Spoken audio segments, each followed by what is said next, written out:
أعوذ بالله من الشيطان الرجيم. بسم الله الرحمن الرحيم. إن هذا لهو القصص الحق وما من إله إلا الله وَإِنَّ اللَّهَ لَهُوَ الْعَزِيزُ الْحَكِيمُ. فَإِن تَوَلَّوْا فَإِنَّ اللَّهَ عَلِيمٌ بِالْمُفْسِدِينَ.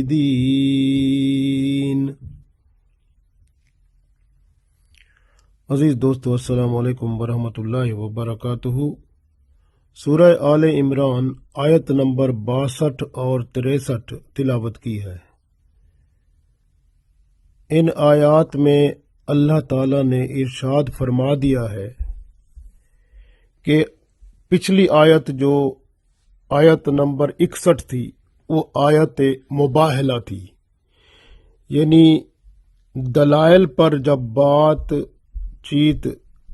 آگے نہ بڑھے اور فساد ہونے کا خطرہ ہو تو اللہ تعالیٰ ارشاد فرماتا ہے کہ ان لوگوں کو پھر چھوڑ دو اور ان سے بات چیت مزید نہ کرو، بحث مباحثہ نہ کرو، ان کا معاملہ اللہ پہ چھوڑ دو اور یہ لوگ پھر فسادی ہیں. اور جو اللہ تعالیٰ نے بیان فرما دیا ہے عیسیٰ علیہ السلام کے بارے میں، ان کا مکمل قصہ جو ہے، مکمل کہانی جو ہے، سب حق پر مشتمل ہے. اللہ کی ہر بات جو قرآن پاک میں موجود ہے وہ حق ہے اور سچ ہے. پڑھتے ہیں انشاءاللہ مزید سمجھ آئے گی.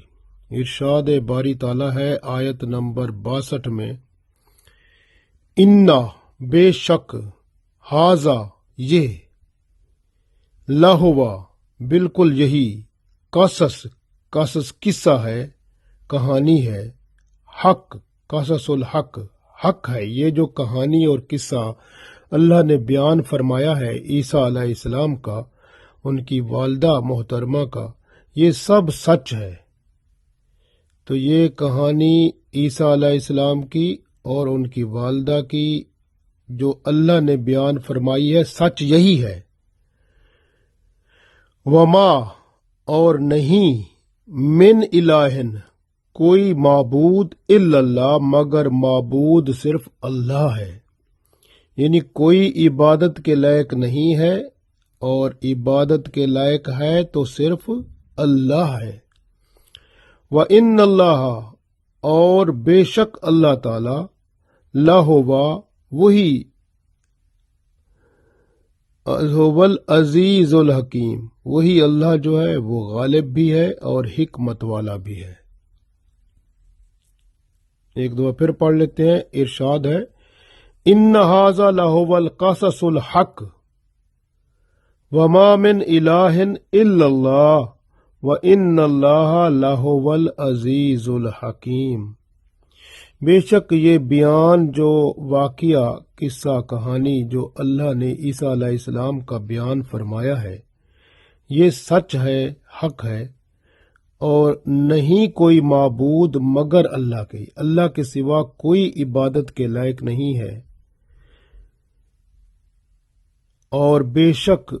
اللہ تعالی وہی غالب ہے اور حکمت والا ہے.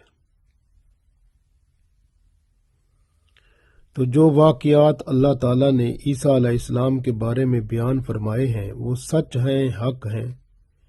اللہ کے سوا کوئی عبادت کے لائق نہیں. جو لوگ عیسیٰ علیہ السلام کو اللہ کا بیٹا نعوذ باللہ یا خدا سمجھتے ہیں، وہ اس کے آیت کے بالکل خلاف ہیں. اور اللہ نے جو قرآن پاک میں حضرت عیسیٰ علیہ السلام اور مریم علیہ السلام کا بیان فرمایا ہے وہ حق اور سچ ہے. اور جو اس کے علاوہ کسی اور کی باتیں یا کہانیاں اور قصے سن کر اس پر اعتبار کرے، اس کو سچا مانے، وہ اسلام سے خارج ہے، کیونکہ اللہ کی بات کا انکار ہو جائے گا کہ جو اللہ نے یہاں پر عیسیٰ علیہ السلام اور ان کی والدہ کا جو بیان فرمایا ہے، اس میں پیچھے کتنی آیات میں ہم نے پورے کا پورا جو قصہ اور کہانی اور پورا ہم نے پڑھا ہے کہ عیسیٰ علیہ السلام کی پیدائش کیسے ہوئی، وہ بڑھے کیسے، اور مریم علیہ السلام کے بارے میں، تو یہ سارا ہم نے جب پڑھ لیا تو ہمیں معلوم ہو گیا کہ عیسیٰ علیہ السلام اللہ کے بندے اور اس کے رسول ہیں، اور مریم علیہ السلام جو ہیں وہ پاک ہیں ہر الزام سے جو اس وقت کے یہودیوں نے لگایا تھا۔ تو اللہ تعالیٰ نے حضرت مریم علیہ السلام کو پاک اور صاف فرما دیا، اس میں ان کی گواہی دے دی، ان کی پاکیزگی کی، اور اللہ تعالیٰ جس کے بارے میں قرآن پاک میں پاکیزگی کا ارشاد فرما دے تو اس کے بارے میں کوئی اور بات ہو ہی نہیں سکتی۔ اس لیے اللہ کا جو کلام ہے وہ سچ ہے اور وہ حق ہے، اس لیے نہ عیسیٰ علیہ السلام خدا ہے، نہ مریم علیہ السلام، نہ ان کی اور وہ لوگ جو مریم علیہ السلام یا عیسیٰ علیہ السلام کو اتنا بڑا درجہ دیتے ہیں اور عیسیٰ علیہ السلام کو نعوذ باللہ اللہ کے طرف لوٹاتے ہیں، اور بعض ان کو اپنا خدا مان لیتے ہیں اور بعض ان کو اللہ کا نعوذ باللہ بیٹا مان لیتے ہیں، اور یہ سب غلط ہے اور یہ سب قرآن کے خلاف ہے۔ اس میں اللہ نے اس لیے ارشاد فرما دیا وما من الہ الا اللہ، اور اللہ تعالیٰ نے ارشاد فرمایا معبود جو ہے عبادت صرف اللہ کی ہے۔ جس طرح رسول پاک صلی اللہ علیہ وسلم نے نجران والے جو حاکم تھے، حکمران تھے، اس کو آپ صلی اللہ علیہ وسلم نے خط لکھا تھا، اس میں یہی فرمایا تھا کہ بندوں کی عبادت چھوڑ دو، اللہ کی عبادت کرو، کیونکہ وہ عبادت حضرت عیسیٰ علیہ السلام کی کرتے تھے اور وہ بندے اللہ کے ہیں، اللہ کے رسول ہیں، اور اسی طرح بعض حضرت مریم علیہ السلام کو قابل عبادت سمجھتے تھے۔ تو اس طرح سے وہ اللہ کے رسول صلی اللہ علیہ وسلم نے ان کو بتایا تھا کہ آپ بندوں کی عبادت چھوڑ دو، اللہ کی عبادت کرو۔ قرآن پاک میں جو واقعات، کہانیاں اور قصے بیان فرمائے گئے ہیں، یہ سب اللہ کی طرف سے فرمائے گئے ہیں، اور اللہ کی کتاب جو ہے پہلے ہی اس میں فرما دیا گیا ذالک الکتاب لا ریب فیہ، یہ وہ کتاب ہے جس میں شک کی گنجائش ہی نہیں ہے۔ اس لیے سب جو واقعات اور کہانیاں اور قصے قرآن پاک میں موجود ہیں سب حق ہیں، سب سچ ہیں، حق تعالیٰ نے خود ہی بیان فرمائے ہیں۔ اگر کوئی اس سے متضاد یا مختلف بات سنائے یا کوئی واقعہ یا کہانی سنائے جو قرآن پاک میں اللہ کی بتائی ہوئی بات کے خلاف ہو تو اس پر ایمان نہیں لانا، اسے صحیح نہیں ماننا۔ اگر آپ نے اس پر ایمان لائے، اس کو صحیح مان لیا، تو آپ اللہ کی بات کو پھر استغفر اللہ نعوذ باللہ جھوٹا سمجھیں گے۔ تو اگر ایسا سمجھیں گے تو ایمان ختم ہو جائے گا۔ اس لیے جو اللہ نے قرآن پاک میں ارشاد فرمایا اس کو سمجھیں، اس کے سمجھنے کے بعد اگر کوئی بھی آپ کو کوئی بات کرتا ہے تو آپ قرآن پاک کی جو کہانی یا قصہ بیان ہوا ہے یا اللہ تعالیٰ نے جو بیان فرمایا ہے اس کے مطابق دیکھیں۔ اگر وہ بات بالکل اسی طرح کہہ رہا ہے بندہ کہ جس طرح اللہ نے بیان فرمایا قرآن پاک میں، پھر ٹھیک ہے۔ اگر وہ بندہ ایسے نہیں کہہ رہا بلکہ مختلف بتا رہا ہے جو قرآن پاک کے خلاف ہے، تو پھر آپ اس کی بات کو نہیں ماننا اور اس پر ایمان نہیں رکھنا اور اس کی بات میں یس نہیں کرنا، نہ اس کو کسی طرح کا مثبت جواب دینا ہے۔ اگر ایسا کیا تو آپ بھی اسی میں ہی شامل ہو جائیں گے، ان لوگوں میں، کیونکہ جو کہانیاں اور قصے قرآن پاک کے علاوہ سنائے جاتے ہیں جو قرآن پاک کے خلاف ہوتے ہیں وہ شرک پیدا کرتے ہیں، اور پھر بندے ان کو سن کر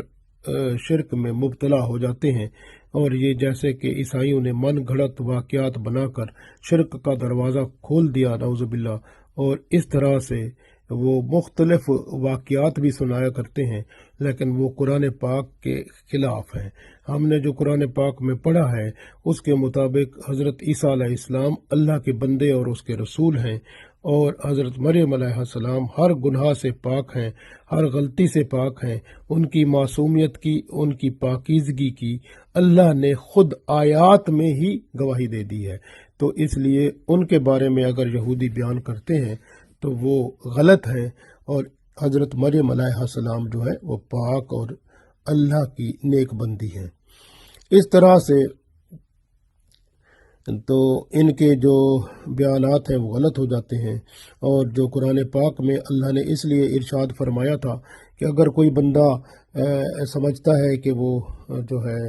سچ ہے تو وہ دلائل سے ان کو سمجھائیں، اگر وہ دلائل سے نہیں مانتا تو پھر اس کو کہیں کہ آ جاؤ مباہلہ، یعنی جس کو ہم مناظرہ کہتے ہیں، مناظرہ کرتے ہیں، اور اس میں اگر وہ بات نہیں ہوتی اور خطرہ ہوتا ہے کہ فساد کی طرف بات جا رہی ہے تو پھر حکم آتا ہے کہ آپ ان کو چھوڑ دو اور پھر اس کا معاملہ اللہ پہ رکھ دو، پھر اللہ ان فسادیوں کو خوب جانے گا۔ وہ اگلی آیت میں ہم انشاءاللہ پڑھیں گے۔ تو دلائل حق سے روح گردانی اور توحید سے اعراض عذاب الہی کو لاتا ہے۔ کفر و شرک اور نافرمانی، نعمتوں کی ناشکری اور رسولوں کی مخالفت امن عالم میں بگاڑ پیدا کرتی ہے اور فساد کا باعث بنتی ہے۔ جب عیسائیوں کا وفد نجران سے مدینہ آیا تو ان کی ملاقات یہودیوں سے بھی ہوئی تھی، اور وہ ان کے ساتھ بھی جھگڑے میں ہو گئے تھے کہ ان کو کہتے تھے کہ ابراہیم علیہ السلام جو ہیں وہ یہودی تھے، یہودی کہتے تھے، اور یہ جو نصرانی آئے تھے نجران سے انہوں نے کہا نہیں تو ابراہیم علیہ السلام تو نصرانی تھے۔ تو اس طرح سے وہ ان کا آپس میں جھگڑا ہو گیا کہ ابراہیم علیہ السلام وہ یہودی کہتے تھے کہ وہ ابراہیم علیہ السلام یہودی تھے، اور نصرانی کہتے تھے کہ ابراہیم علیہ السلام نصرانی تھے۔ حالانکہ غور کریں کہ ابراہیم علیہ السلام، یہ یہودی اور نصرانی جو ہیں یہ تو بعد میں بنے ہیں، ابراہیم علیہ السلام تو پہلے ہیں۔ تو یہودی جو تھے یہ حضرت موسیٰ علیہ السلام کے بعد کی بات ہے۔ تو موسیٰ علیہ السلام کتنا بعد کی بات ہے، وہ تو حضرت ابراہیم علیہ السلام، پھر ان کے بیٹے حضرت اسحاق علیہ السلام، پھر ان کے بیٹے حضرت یعقوب علیہ السلام، پھر ان کے بیٹوں میں سے یعقوب علیہ السلام کو اسرائیل کہتے تھے تو ان کی اولاد کو بنی اسرائیل کہتے تھے۔ تو ان کی اولادوں میں جا کر یہ موسیٰ علیہ السلام آئے، پھر موسیٰ علیہ السلام کی بعد جو ہے یہ انہوں نے یہودی مذہب اختیار کیا، اور وہ تو بعد کی بات ہے۔ تو ابراہیم علیہ السلام پہلے تھے تو وہ ان کو کیسے کہہ سکتے ہیں کہ وہ یہودی تھے؟ اسی طرح جو عیسائی ہیں وہ ان کو بھی یہ خیال رکھنا تھا کہ بھئی ابراہیم علیہ السلام تو پہلے تھے، یہودی جو عیسائی تھے وہ حضرت عیسیٰ علیہ السلام کے بعد کی بات ہے۔ تو عیسیٰ علیہ السلام بعد میں آئے تو کتنا بعد آئے؟ تو اس وجہ سے یہ دونوں ہی غلط تھے۔ تو ان کا خام خواہی وہ لڑائی جھگڑا ایسے ہونے لگا تھا۔ تو اس وجہ سے بتا رہے ہیں کہ یہ جو ان کا بعض لوگ ہوتے ہیں وہ دلائل دیتے ہیں، پھر دلائل دے کر اپنی بات کو منوانے کی کوشش کرتے ہیں، اور اگر بات نہ مانی جائے تو پھر گالی گلوچ پر بھی آ جاتے ہیں اور لڑائی جھگڑے پر بھی آ جاتے ہیں، فساد بھی برپا کر دیتے ہیں۔ تو یہ سب غلط ہے۔ اگر ایسی صورتحال پیدا ہو جائے تو اس معاملے کو خاموشی اختیار کرو وہاں پر، اور وہ معاملہ یا جو بھی ہے اس کو اللہ کی طرف چھوڑ دو، پھر اللہ خود ان لوگوں سے نمٹ لے گا۔ تو اس لیے اسلام نے خبر دے دی ہر طرح سے کہ ابراہیم علیہ السلام جو تھے وہ ہر طرف سے کٹ کر اللہ کے ہو گئے تھے، وہ اللہ کی وحدانیت پر تھے اور اللہ کے نیک پیغمبر اور بزرگ تھے۔ اللہ تعالیٰ کی محبت میں وہ بہت ہی آگے تھے، اور اس لیے ان کو خلیل اللہ کہا جاتا ہے، اللہ کے دوست۔ رسول اللہ صلی اللہ علیہ وسلم فرماتے ہیں کہ یہ نجران والے جو تھے، جب وہ آیت مباہلہ آئی تھی اور رسول اللہ صلی اللہ علیہ وسلم نے ان کو دعوت دی، آؤ ہم اس جھوٹے پر اللہ کی لعنت بھیجتے ہیں، تو پھر رسول اللہ صلی اللہ علیہ وسلم نے فرمایا قسم ہے اس ذات کی جس کے قبضہ میں میری جان ہے، اہل نجران پر عذاب منڈلا رہا تھا۔ یعنی اگر وہ مباہلہ کی اس مناظرے میں رسول پاک صلی اللہ علیہ وسلم کے پاس آ جاتے تو اللہ کا عذاب ان پر نازل ہو جاتا۔ فرماتے ہیں آپ صلی اللہ علیہ وسلم کہ اگر وہ مباہلہ کر لیتے تو مسخ کر دیے جاتے، یعنی بندر اور خنزیر بنا دیے جاتے، اور ان کے سارے علاقے کو آگ جلا کر ختم کر دیتی، اور نجران کے لوگ بالکل ختم ہو جاتے، یہاں تک کہ پرندے بھی درختوں پر نہ رہتے، اور 1 سال بھی پورا نہ ہوتا کہ تمام نصارہ ہلاک ہو جاتے۔ تو ایسی حالت ہو جانی تھی، تو اس لیے انہوں نے انکار کر دیا تھا کہ آپ صلی اللہ علیہ وآلہ وسلم کے سامنے ہم نہیں جائیں گے، اور یہ مناظرہ یا مباہلہ جو ہے وہ آپ صلی اللہ علیہ وسلم سے نہیں کریں گے، اور جھوٹوں پر لعنت جو ہے وہ ہم نہیں لیں گے، کیونکہ وہ جھوٹے تھے، ان کو احساس ہو گیا تھا، اس لیے انہوں نے انکار کر دیا تھا۔ اگلی آیت پڑھتے ہیں۔ اگلی آیت نمبر 63 یعنی 63 نمبر آیت جو ہے، اس میں اللہ تعالیٰ ارشاد فرماتا ہے فَإِن تَوَلَّوْا فَإِنَّ اللَّهَ عَلِيمٌ بِالْمُفْسِدِينَ۔ فَإِن پس اگر تولو وہ منہ پھیر لیں، فَإِنَّ اللَّهَ پس بے شک اللہ تعالیٰ علیم علم والا ہے، بالمفسدین ان فساد کرنے والوں کو جانتا ہے۔ تو اللہ کو پتہ ہے کہ فساد کرنے والے جو ہیں ان کے بارے میں اللہ مکمل علم رکھتا ہے۔ فَإِن تَوَلَّوْا فَإِنَّ اللَّهَ عَلِيمٌ بِالْمُفْسِدِينَ۔ اتنا کچھ علم آ جانے کے بعد، یعنی کتنا علم آیا؟ پورے کا پورا جو تھا وہ کہانی اور قصہ حضرت مریم علیہ السلام کا، ان کی پیدائش کا، پھر ان کے بڑے ہونے کا، پھر ان کے اللہ کے حکم سے اللہ کی نشانی عیسیٰ علیہ السلام کے آنے کا، یہ سارا کا سارا جو تھا کہانی اور قصہ اللہ نے بیان فرمایا جو حق اور سچ ہے۔ تو اللہ تعالیٰ فرماتا ہے جو ہم نے بیان فرما دیا،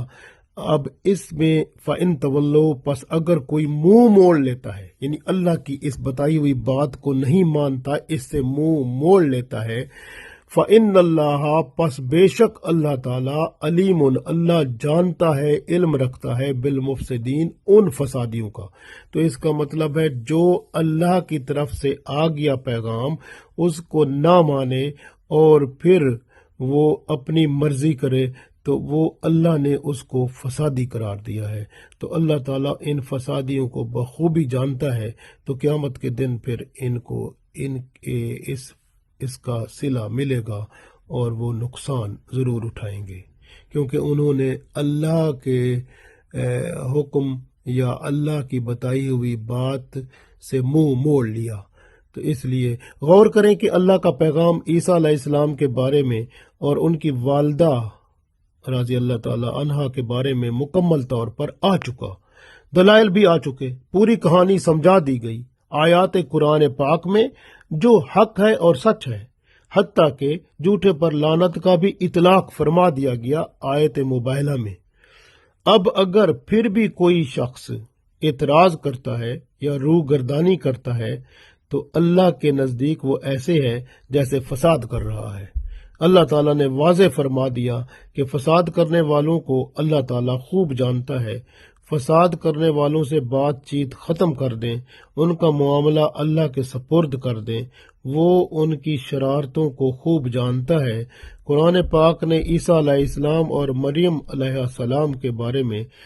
واضح طور پر فرما دیا ہے کہ یہودیوں، عیسائیوں یا دوسرے غیر مسلموں نے جو عیسیٰ علیہ السلام اور مریم علیہ السلام کے بارے میں جو کچھ لکھ رکھا ہے اپنی کتابوں میں یا بیان کرتے ہیں، اگر وہ قرآن پاک کے بیان کے حق، یعنی جو اللہ نے حق جو قرآن پاک میں بیان فرمایا ہے، اگر اس کے خلاف وہ بیان کرتے ہیں یا اس کے خلاف ان کے پاس لکھا ہوا ہے تو آپ بالکل اس کو نہ مانیں، ورنہ ایمان سے خالی ہو جائیں گے۔ یہ بالکل واضح ہے کہ اللہ کے سوا کوئی عبادت کے لائق نہیں ہے اور اکیلا اللہ ہے، وہی سب کا مالک و مختار ہے، اس کا کوئی شریک نہیں ہے، اور نہ اس کی کوئی اولاد ہے، نہ بیوی ہے، اور نہ اس کی کوئی برابری کرنے والا ہے۔ قل هو اللہ احد اللہ الصمد لم یلد ولم یولد ولم یکن لہ کفوا احد۔ اب اگر کوئی قرآن و سنت بھی تو شریعت محمدی ہے نا، شریعت محمدی جو ہے وہ اللہ کے رسول صلی اللہ علیہ وسلم کی طرف سے ہمیں ایک تحفہ ملا ہوا ہے۔ اب شریعت محمدی میں بھی عیسیٰ علیہ السلام اور مریم علیہ السلام کے بارے میں حق اور سچ کے ساتھ بیان موجود ہے۔ وہی اگر بندہ نہیں مانتا اور پھر اپنی مرضی کرتا ہے یا کسی اور کی بات مانتا ہے تو وہ اسلام سے خالی ہو جاتا ہے اور ایمان چلا جاتا ہے، اور اللہ ان کو شرارتی اور فسادی قرار دیتا ہے۔ اللہ ان فسادیوں کو خوب جانتا ہے، کیونکہ فَإِن تَوَلُّوا، پس جو کوئی منہ موڑ لیتا ہے، فَإِنَّ اللَّهَ، پس بے شک اللہ تعالیٰ، علیم، اللہ جانتا ہے، بالمفسدین، ان کو جو فساد کرنے والے ہیں۔ یہ آیت نہ صرف نصارہ کو بیان کرتی ہے، بلکہ تمام عیسائیوں، یہودیوں اور سب کے لیے قیامت تک کے لیے ہے۔ لہذا حق کی پیروی نہ کرنا زمین میں فساد کرنا ہے۔ شرک تمام فساد کی جڑ ہے۔ اگر زمین میں بہت سارے خدا ہوتے تو یہ سارا نظام درہم برہم ہو جاتا۔ اہل کتاب کے فتنوں سے بچ کے رہو، ان کی پوری کوشش ہوتی ہے کہ آپ کو گمراہ کر کے رکھ دیں، لہذا ان کے آپ نرخے میں نہ آؤ، اور جو حقیقت حال اللہ نے قرآن پاک میں بیان فرما رکھی ہے اس پر پورا ایمان رکھو اور اللہ پر توکل کرو، اور اللہ تعالیٰ کے بتائے ہوئے اصول کے مطابق جو رسول پاک صلی اللہ علیہ وآلہ وسلم نے عمل کر کے بتایا، اس پہ عمل کر کے اس دنیا اور آخرت میں کامیابی پاؤ۔ اللہ تعالیٰ سے دعا ہے کہ اللہ تعالیٰ ہمیں اس دنیا اور آخرت میں کامیاب و کامران فرمائے، آمین۔